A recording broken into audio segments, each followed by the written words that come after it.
En fait, c'est pas tant, c'est plutôt nous qui sommes force de proposition pour lui proposer la bonne description, parce que pour le client, il va dire, bah, moi, je vends des télés et des lecteurs DVD, enfin, même si ça se fait plus, les lecteurs DVD, mais voilà, bah, moi, je veux être positionné sur les télés. Et oui, mais bon, il y a la Fnac, il y a ses discounts, il y a tout le monde, oublie.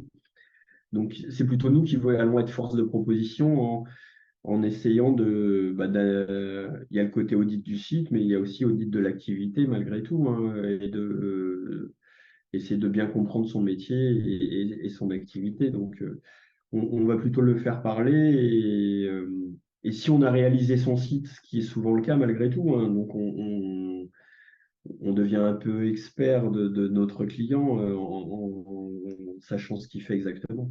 Maintenant, si on nous contacte et qu'on ne connaît pas bien le client, ben on va essayer de l'accompagner là-dessus et de connaître vraiment son activité, son métier, ce qu'il veut et sa typologie de Et à client qui il s'adresse et à qui il aussi. s'adresse et tout ça. Ouais. Parce que tu réfléchis, tu vois, tout ce que tu dis sur les métadonnées, etc. On réfléchit aussi par rapport à qui on s'adresse. Euh, le langage d'un 15-25 ans n'est pas le même langage qu'un 20-35 ou d'un 35-50 ans. Donc forcément, tu réfléchis aussi au rédactionnel de toutes ces informations-là qu'il y a de référencement en fonction de la personne à qui tu t'adresses. Donc il y a plein de choses qui... Parce qu'au-delà d'être visible, la finalité de la visibilité, c'est quand même de générer du clic qualifié. Donc nous, on essaie toujours de travailler sur du clic qualifié. C'est-à-dire qu'on ne privilégie jamais la quantité à la qualité. On ne veut pas travailler comme ça. On ne veut pas juste flatter l'ego des clients en leur disant, regardez le nombre d'impressions, le nombre de vues, le nombre de ceci, le nombre de tout ce que vous voulez. C'est génial, hein. On préfère le dire. Vous avez eu 25 formulaires entrants. Les commerciaux, ils en ont signé combien sur les 25 formulaires? Parce qu'en plus, c'est un argument aussi pour lui, pour mettre la pression à sa force commerciale. Et parfois, d'ailleurs, le travail que fait Frédéric avec nos équipes de rédactionnels, il nous arrive de faire ressortir des arguments de vente qu'ils n'avaient pas imaginés. Parce que c'est comme dit, on finit par être presque expert de ce corps de métier aussi, tellement on se prend la tête à rédiger et à synthétiser les arguments. Et c'est des arguments de vente au final, quelque part. Et il nous arrive assez régulièrement d'envoyer un petit mail au directeur commercial en disant, tiens, que penses-tu de te faire une campagne avec ça comme argument? Et ah bah ouais, putain, mais c'est pas con. Et hop, bah, il brief, petite réunion d'une heure avec les commerciaux. Les gars, désormais, vous allez tester ça comme argument. Et une fois sur deux, voire plus, effectivement, c'est porteur.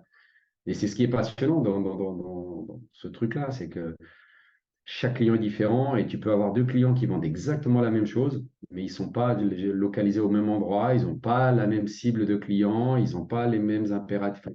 Ils ont tellement de composantes sur mesure qui font qu'on n'aura pas la même stratégie.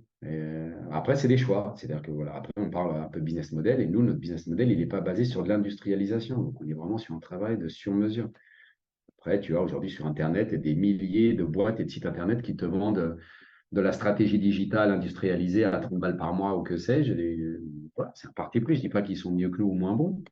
Je dis juste qu'il y a de la place pour tout le monde, mais qu'en tout cas, ce n'est pas la nôtre. Nous, on a vraiment une vision encore, malgré tout ce qui se passe avec l'intelligence artificielle, etc.